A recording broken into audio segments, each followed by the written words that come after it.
All right, everyone, welcome back to another entry in the series that started it all.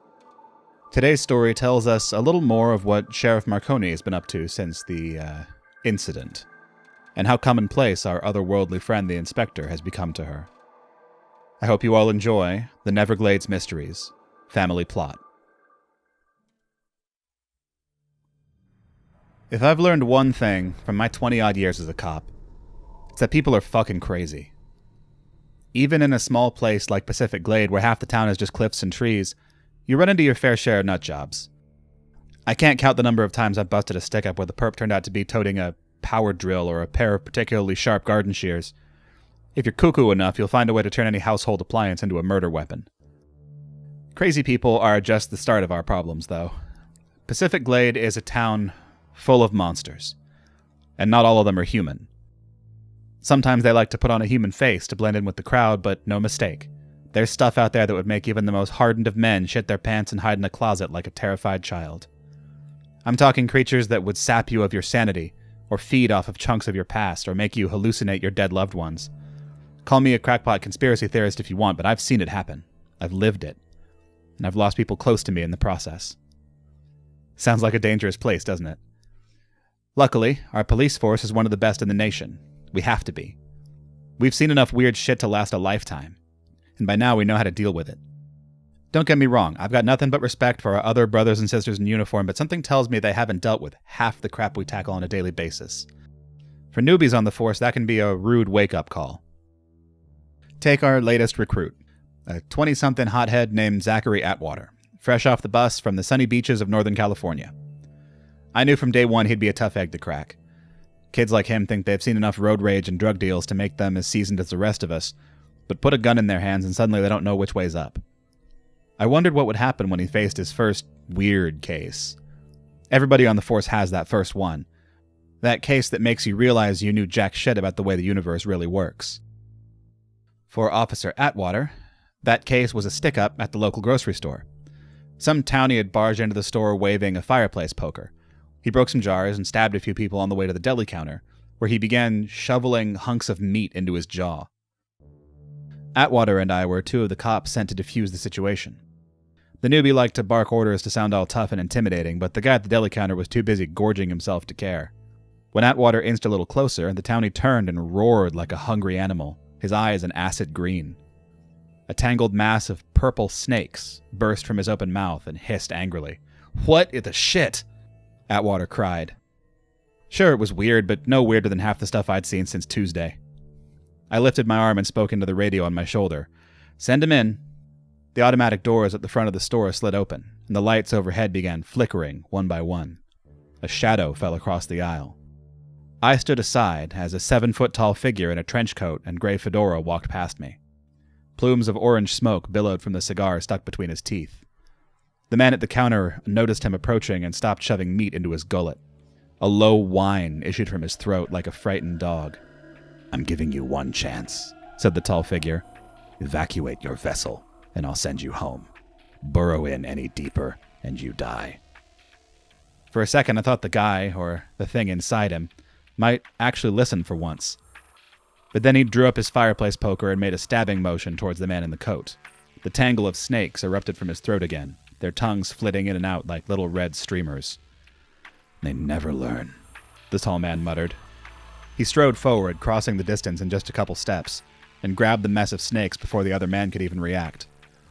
The figure in the trench coat yanked back as the smoke from his cigar shifted to a bloody red. The guy at the counter shrieked and tried to pierce the man's coat with his poker, but the makeshift weapon only jabbed ineffectually at his skin. He scrabbled at his own throat, gagging as the tall man pulled a long, stringy wad of purple from inside the guy's mouth. The snakes went listless as the scaly mess ripped free from his throat and fell wetly to the ground. The man sank to the floor, conked his head on the tiles. I waited, tense. It was our job as officers to preserve life wherever possible, but that was sometimes easier said than done in cases like this. The human body doesn't react well to possession. It doesn't do so hot either when the possessor is ripped out like a set of intestines. But the guy's chest was rising and falling, and his fingers were twitching slightly. He was alive, which was more than I could say for the lengthy strands of gunk that had been yanked from his throat. "Suspect is unconscious, but breathing," I said into my radio. Situation is under control. The trench-coated figure stepped over the dead snakes with some disgust and joined me by the shelves of produce. That was when I noticed our new recruit standing there, slack-jawed and trembling, his gun pointed down somewhere by his feet. The cocky expression had been wiped clean from his face. I knew I shouldn't enjoy the moment, but what the hell. It was satisfying to see the hothead knocked down a peg. "Who the fuck are you?" Atwater shouted. I shared a knowing glance with the man in the trench coat. He tipped his hat to the new recruit, his lips curling into a smile around his cigar. "I guess you haven't met the inspector," I replied. I'll admit it. As much as I love our boys and girls in blue, as much as I trust them to get the job done, we'd have been fucked a long time ago if it wasn't for the inspector. He's our ace in the hole. To the outside world, he's just a federal agent, but us Gladers know the truth, that he actually comes from someplace else, a world just next door to ours, and he knows more about the universe than any of us measly humans could hope to understand. We're lucky he's taken an interest in our well-being instead of squashing us like bugs.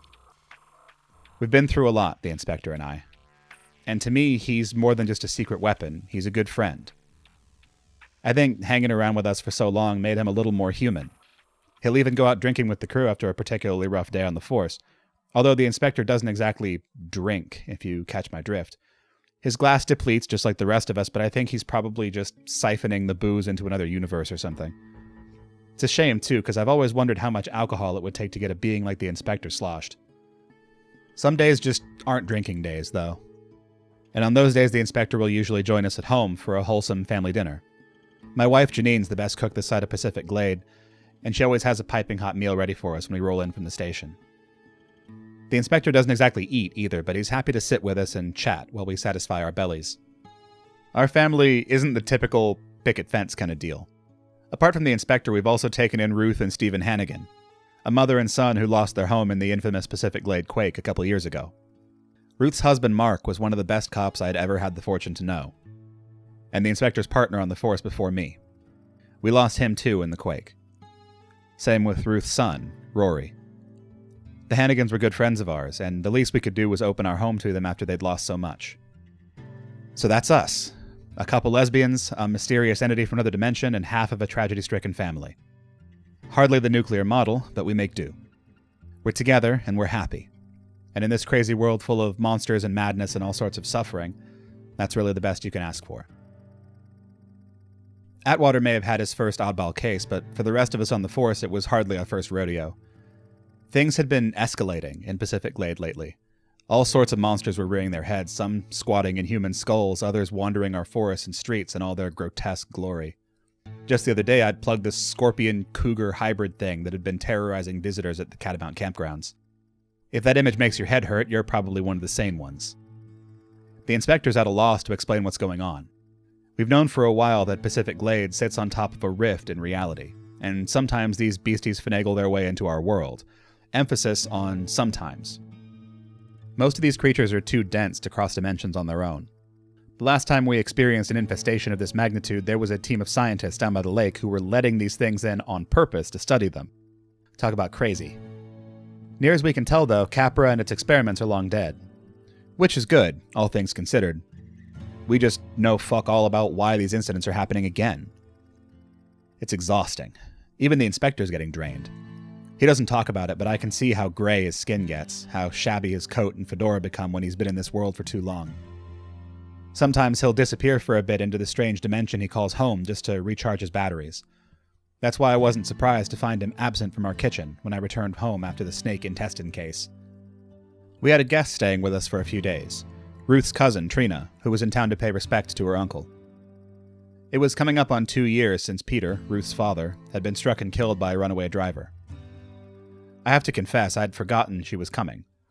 I deal with weird shit on such a daily basis, and sometimes more ordinary things, like a relative coming to visit, tend to slip my mind. Ruth was making her cousin a cup of coffee when I walked in. Trina was a small, mousy woman with bright blue eyes, curls of brown hair, and cheeks that always seemed flushed, like she was embarrassed by an off-color joke. She didn't say much as she took sips from the coffee. Her dress was a pale sky blue, and it hung baggy on her as if it had gone through the wash too many times. "Thank you so much for letting me stay here," she said to me, after I draped my coat on the rack and poured myself my own cup of joe. I wouldn't have minded staying in a hotel, but the closest one is miles away. You guys really are out in the middle of nowhere, aren't you? That's why they call us the Neverglades, I replied. If you didn't know we were here, you'd never find us. Trina chuckled, but her eyes didn't laugh with her. She looked down into her cup and took another slow, steady sip. Is Steven going to be joining us tonight? She asked. Ruth was cleaning out the kettle, but she glanced up at Trina's question. If you can tear him away from those video games, be my guest, she answered.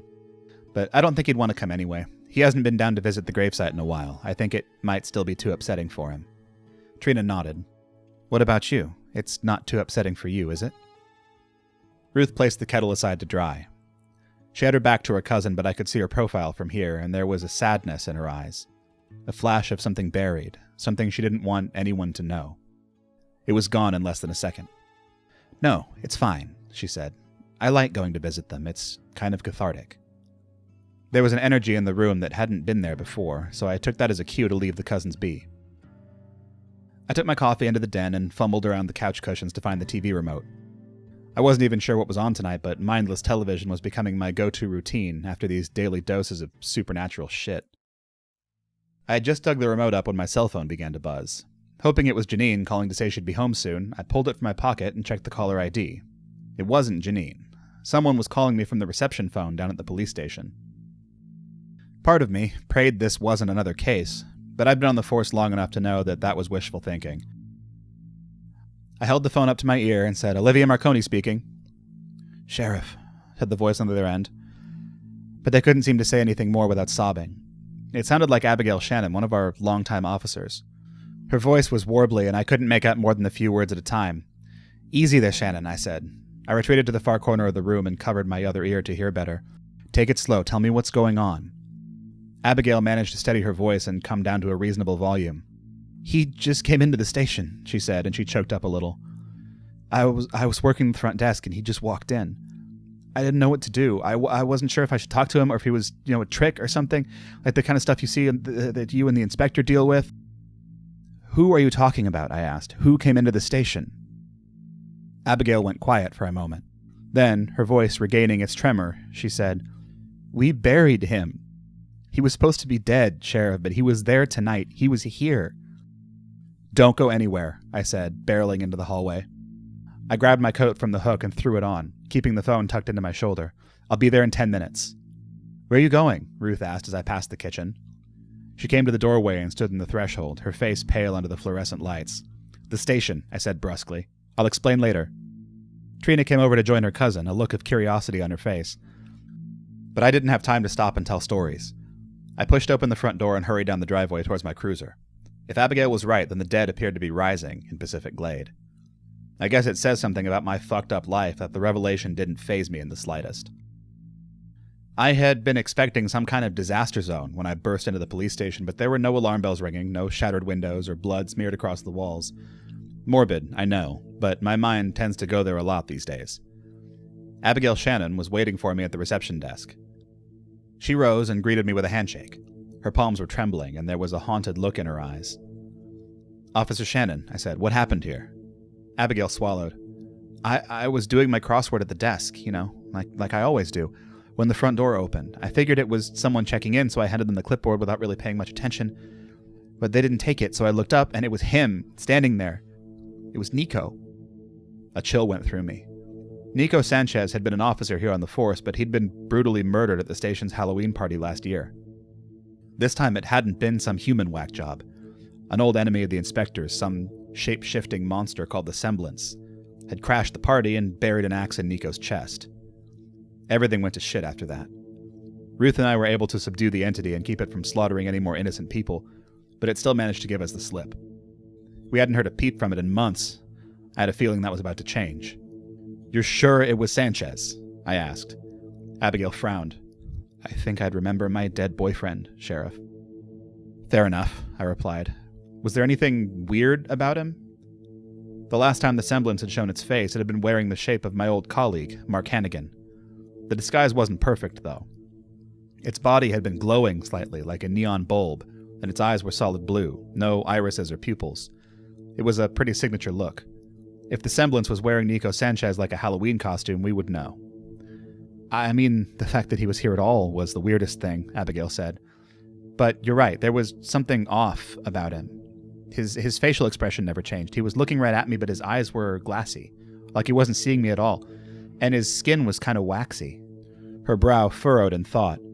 Now that I think about it, it's almost like I was looking at a mannequin, like a dummy dressed up to look like Nico. I said. What did he do after you noticed him? He just stood there and stared. I thought he might try to come after me and strangle me or something, so I reached for my gun, but then he just turned around and shuffled out of the station. I almost ran after him, but I was sort of paralyzed, Seeing him had thrown me off my game. I understand, I'd said. I felt the same way when I saw the imposter Hannigan last Halloween. I've come to terms with it, Abigail said, with him being gone. It's been a while, it still stings, but I wasn't letting it keep me from doing my job. Seeing him like that, though, it was like someone reached out, squeezed my heart, and it hurt. She looked forlornly at the floor. I'm sorry. I should have gone after him. Hey, don't apologize, I said. I placed a hand on her shoulder. Whatever that thing was, it was trying to sucker punch you, to get you where it really hurts. I'm just glad it didn't do any worse damage than that. Abigail nodded, sniffling a little. What should I do now, Sheriff? Stay here. If Sanchez comes back or you see any other walking corpses, get to safety ASAP and give me a holler. I'm going to go get the inspector. I have a feeling we're going to need him. You got it, Sheriff, Abigail said. She resumed her seat behind the reception desk, and I left the lobby to wander out into the parking lot. Night was just on the cusp of falling, and the sun was in that slow process of setting over the tip of Mount Palmer. I reached into my coat pocket for the inspector's calling card. Mark had passed this little slip onto me before he died. A shiny card that, when burned, would summon the inspector from wherever he happened to be. Don't ask me how it works. All I know is that having a hotline to our secret weapon has saved my ass more times than I can count. I kept it in my pocket at all times along with my trusty lighter. There was only one problem. My lighter was there, but the card was gone. I slapped every pocket I could think of, feeling for that little slip of paper, but no dice. I felt my gut churn. I tried telling myself that everything was fine. I must have left it on the kitchen counter or dropped it on the floor when I'd hung up my coat, but the timing felt too perfect, too intentional, like someone didn't want me to call the inspector. I jumped in my cruiser and booked it back home. There was every chance I'd find the card there safe and sound after a little digging, but I wasn't holding my breath. The house was unnervingly quiet when I stepped into the front hall. Ruth and Trina must have gone ahead to the cemetery, and Stephen was probably out with his friends or holed up in his room playing video games. Janine wasn't home yet either. I headed straight for the kitchen, not even bothering to take off my coat. There were loose papers and stacks of mail piled on the counter, so I sorted through them hastily. I must have gone through the junk heap 3 times searching for that damn card. When it became obvious I wasn't going to find it, I left the mail and poked my head underneath the kitchen chairs. My nerves were getting so frayed that I must have jumped 2 feet in the air when I heard someone clearing their voice in the doorway. Looking for something? Said Trina. I straightened up. Ruth's cousin was standing in the threshold, wearing a heavy black jacket that practically swallowed her tiny frame. She stared at me, bemused, her head tilted slightly. Sort of, I said. What are you doing here? I thought you and Ruth were heading to the cemetery to pay your respects. I told her to go on ahead, Trina replied. There was something I needed to get back at the house. What do you... I started, but the words died in my throat. Trina's sleeve had just slipped back, and in her hand, she was clutching the inspector's calling card. The little reflective slip glimmered in the kitchen lights. Sit down, she ordered, and her eyes flashed, turning a solid neon blue. The lights flickered like a power outage. I let out a shaky breath, watching it turn to mist before my eyes. Something told me it would be a very bad idea to reach for the gun on my hip. I took a seat, unable to take my eyes off those glowing blue bulbs. You're the semblance, I said. That fucker we fought last Halloween. You're the one bringing corpses to life. Trina blinked, and the solid blue disappeared. Her lips curled into a smile. I thought that might get your attention, she said. Think of it as a sneak peek. A preview of coming attractions, you might say. I don't understand, I said. The inspector told me that your whole shtick was making reflections real or something like that. Not sure how reanimating corpses fits that particular gimmick. You don't see it? Trina asked. The dead are just hollow reflections of the living. You dress them up, Color their cheeks, fit them into their nicest clothes, give them the illusion of life so they can sleep in their graves like department store mannequins. You waste your resources on preserving something that's already gone forever. I've never understood that about your kind. She cocked her head. Does that make it hurt any less? Does blowing on those dead lumps of charcoal spark something in your blackened heart? Maybe because we aren't psychos, I said through gritted teeth. Maybe because we'd rather remember them healthy and happy. So it's not about them at all, she asked with a smile. It's about making the rest of you feel less miserable about your existence. Twist it however you want, you sick fuck, I said. You may be chattier than most of the monsters I deal with, but I'm sure you bleed just as easily. Your nihilistic bullshit isn't going to work here. Trina's smile grew a fraction too wide. The skin on the corners of her lips cracked and began to bleed. No, she said.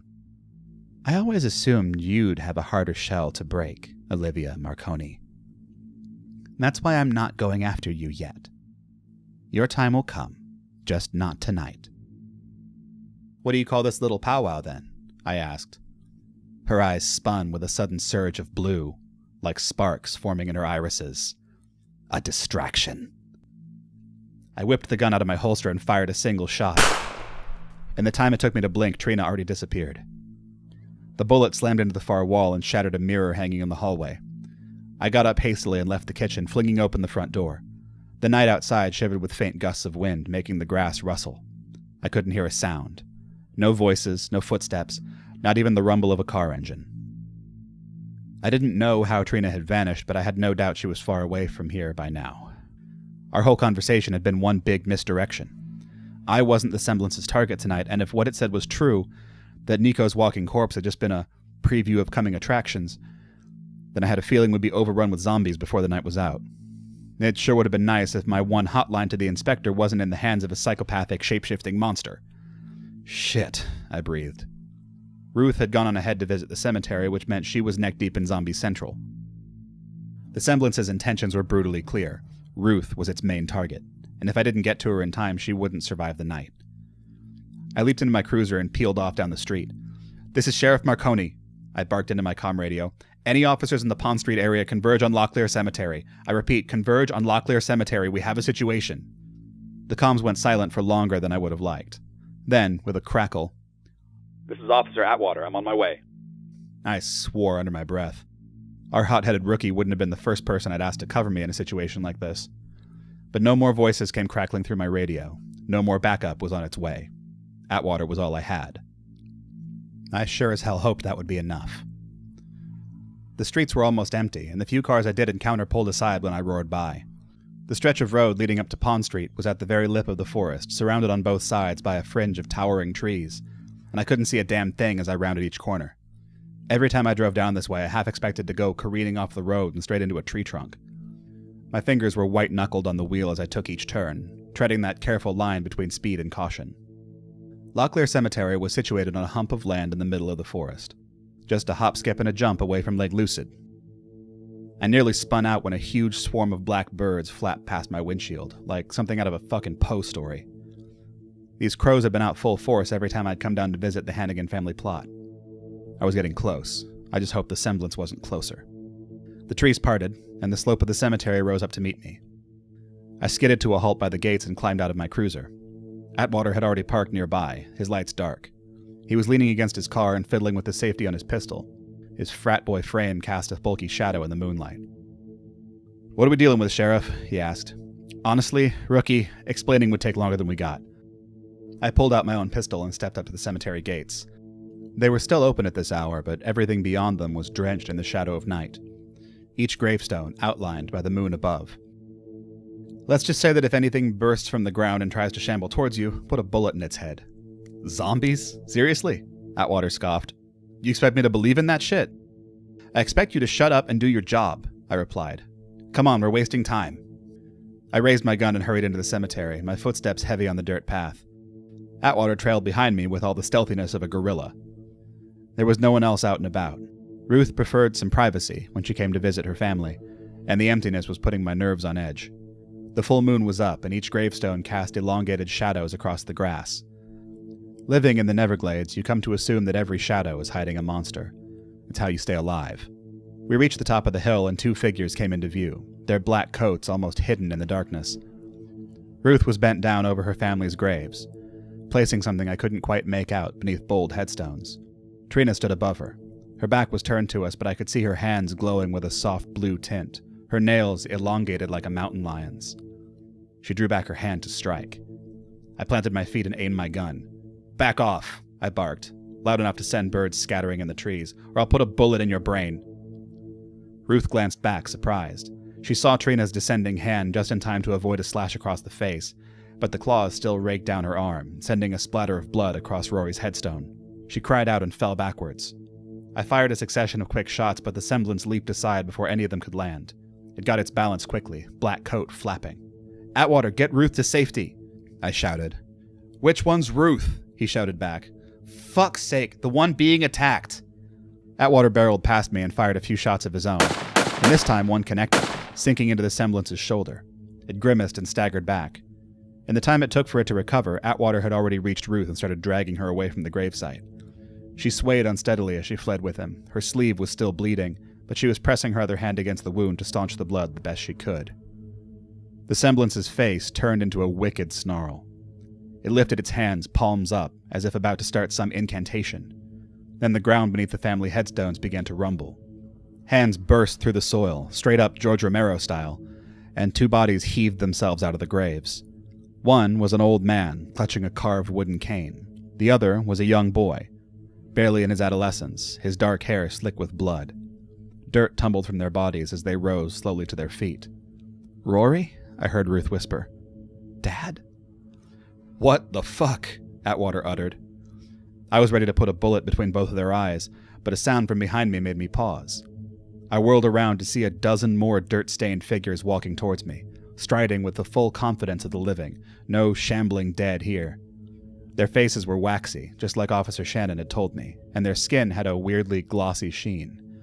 There were men, women, children, all of them dressed in their Sunday best. Their fingers were curled in the unmistakable shape of claws. I fired at the first approaching figure. His head exploded in a spray of plastic goop, and he slumped lifelessly to the ground. My second shot clicked on an empty barrel. I ducked behind a tall gravestone and hastily reloaded my gun.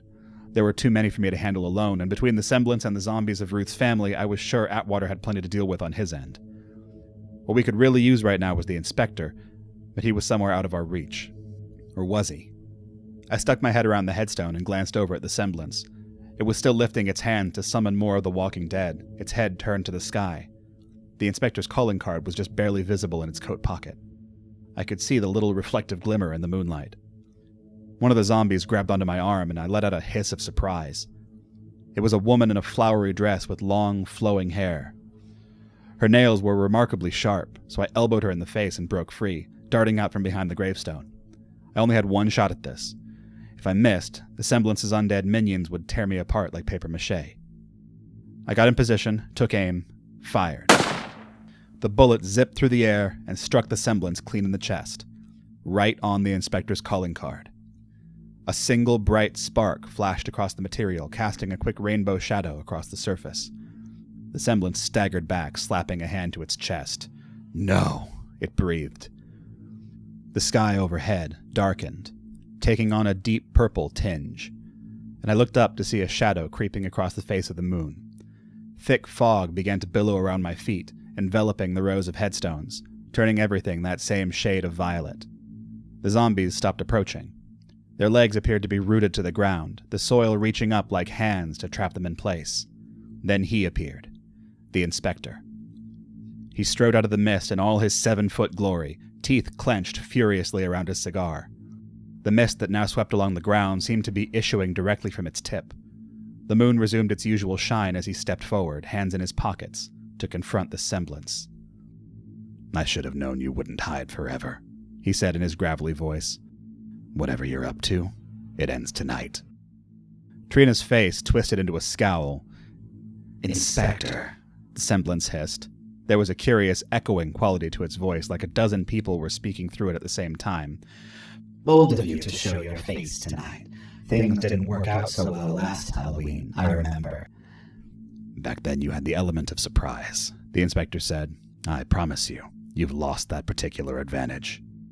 He glanced around the swarm of raised zombies, still standing motionless in their dirt prisons. Raising the dead, he mused. That's a bit unusual for you. What do you have to gain here, exactly?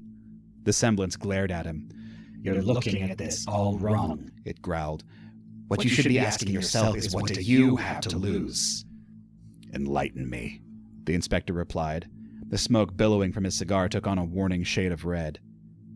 I was alone, the semblance said. You locked me in a world with no mirrors, no reflections, no light or sound or anything. And while I had nothing, you were gallivanting off with flesh puppets, making friends, starting a family, turning this sickening world of theirs into your second home. The semblance's face flickered, changing from Trina's pale complexion to something harsh and blue and staticky. A flash that sent stabs of pain through my head. It was gone in less than a second. So I'm doing to you what you did to me, it spat. I'm taking away everything you love one piece at a time until you're left with nothing to. Starting with these humans you're so pathetically fond of.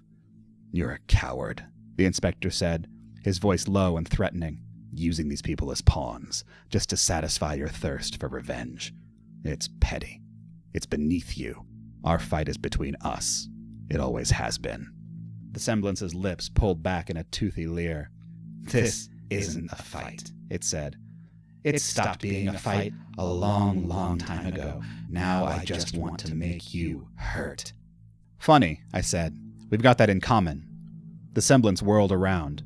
While it had been yammering on about its grand revenge scheme, I'd been circling around it, ducking behind headstones and sticking to the shadows. It had been so focused on the inspector that it hadn't paid me a damn bit of attention. Probably didn't even see me as a threat. That was one mistake it would come to regret soon enough. My fist slammed into Trina's face with enough force to leave a bruise. The semblance staggered backwards, touching its bloody lip. But I didn't give it the chance to get its bearings. I lowered my gun and shot it clean through the foot. It howled in pain and slumped to the ground, blood pooling in a sticky puddle on the grass. I drew back my fist and landed another punch, sending it sprawling across Mark's headstone. Atwater bounded up to us, grabbing the semblance roughly by the shoulder and clapped a pair of handcuffs on its wrist. "You're under arrest," he barked absurdly. "Easy there, rookie," I said. The inspector approached. Clouds of dense red smoke billowed from his cigar, floating through the cemetery like patches of rusty mist. He loomed over the semblance, coat flapping, violet eyes narrowed in a glare. The entity wearing Trina's face looked up and flashed him a blood-soaked grin. Your flesh puppets are stronger than I give them credit for, it said. They're not mine, the inspector said darkly. I'm not a possessor like you. I don't acquire people the way you acquire faces. These humans are strong. They're not afraid of you. And if you think you'll be able to hurt them so easily, you're an even greater fool than I first believed. The semblance's eyes flitted over to me. I won't be making that mistake again. Damn right, I growled. I brought my gun down to its temple and squeezed the trigger. But instead of splattering its brains across the ground, the bullet zipped through empty air, shattering the top of Mark's headstone. The semblance had dissolved into a flurry of crows at the last second. I batted the birds aside as they swarmed over me, wings slapping wetly at my face, before vanishing off into the tree line beyond the cemetery gates. The sound of their fluttering faded and died into the night. I brushed the dampness off my cheek with some disgust. All around us, the reanimated corpses lost their waxy sheen and slumped to the ground. The inspector surveyed the field of the dead with something unreadable in his eyes. It finally felt safe to lower my weapon. Like always, it was only after the fight was over that I noticed my heart pounding a mile a minute. "Is anyone going to explain to me what just happened?" Atwater said. He was still supporting Ruth, although she seemed more stable than before, if a bit pale in the face. She kept looking at the spot on the grass where the shadow of her cousin had disappeared, where the bodies of her father and son still lay cold in the dirt. "Just another day in the Neverglades," I said. "You get used to it, kiddo." "I'll get Ruth back to town and find her a doctor," the inspector said. "Olivia, do you mind cleaning up here?" "Nothing the rookie and I can't handle," I said. The inspector nodded. He reached out to take Ruth's hand. She grabbed it gratefully, and then nestled against his trench coat as the two of them made their way to the cemetery gates. I watched them until the mist obscured them from sight, and then I turned back to the rookie. Atwater was glancing around the sea of dead bodies, the look on his face so helpless it was almost comical. "You heard the inspector," I said, smiling in spite of myself. "Find a shovel. We got some graves to dig." I hope you all enjoyed the Neverglades Mysteries Family Plot, the first entry in the next season of the Neverglades stories. They did start updating a little more regularly, so hopefully I'll be able to just catch up with the series as the new ones come out. I'll see you all next time. Goodbye.